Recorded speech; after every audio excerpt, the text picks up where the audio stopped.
उस रात फुलमतिया बिस्तर पर गई जरूर, पर करवटें बदलती रही, मानो नींद भी रूठ गई थी। अचानक उसका मन घबराने लगा, बेचैनी महसूस होने लगी। पति कोसों दूर था, उसका ध्यान सीधे अपने पति पर गया। फिर बुदबुदाई, हे भगवान, सब कुछ ठीक तो है। बिस्तर छोड़ खिड़की से बाहर झांकने लगी। दिवाली को लेकर कुछ घरों में रंग बिरंगी लड़ियां लटक रही थी। दिवाली के रोज पति का घर में न होना भी खल रहा था।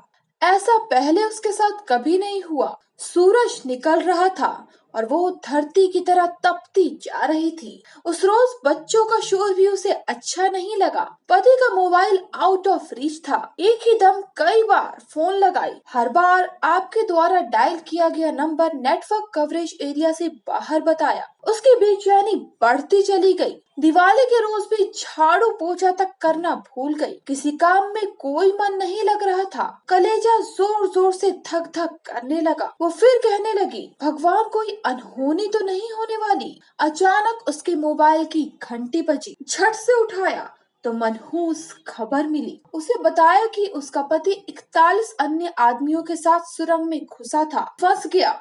सुरंग के अंदर बड़ा सा मलबा ढह गया। अब वहाँ से निकलने का कोई चारा नहीं। ये सुन फुलमतिया गश खाकर गिर गई, मानो उसे काट मार गया हो। दिवाली के रोज आए इस मनहूस खबर ने मोहल्ले के दिए को भी बुझा दिया। चीख चित्कार सुन गांव की चाची आई, बोली, ए बहुरिया, काहे रोती है? भगवान पर भरोसा रखो, वो आएगा।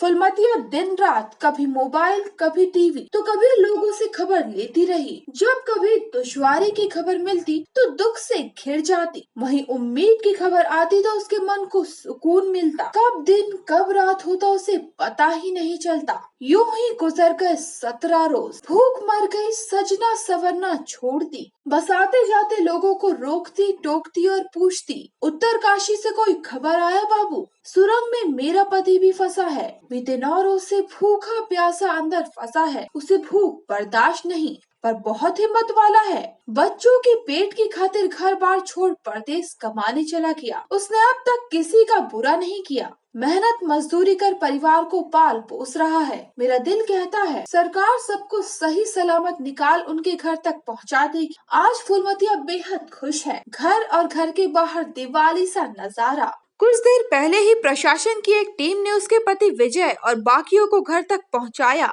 दिल्ली से हवाई जहाज से रांची तक आया। वहाँ जुटी भीड़ में कुछ के मुख से निकला, भला हो सरकार का, जिसने जी जान लगाकर सबको बचा लिया।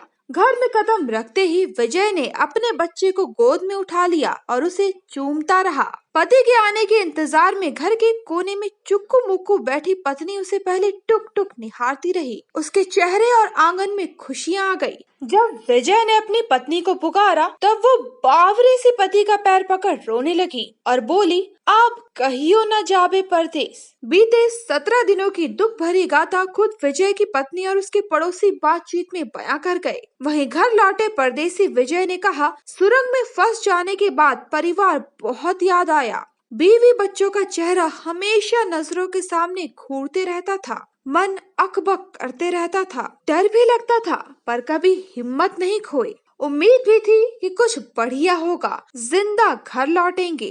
फंसे 41 लोग बिल्कुल परिवार की तरह 17 दिन गुजारे। विजय खूंटी के कर्रा थाना क्षेत्र के गुमड़ू का रहने वाला है। कोहराम लाइव के लिए भावना ठाकुर की रिपोर्ट।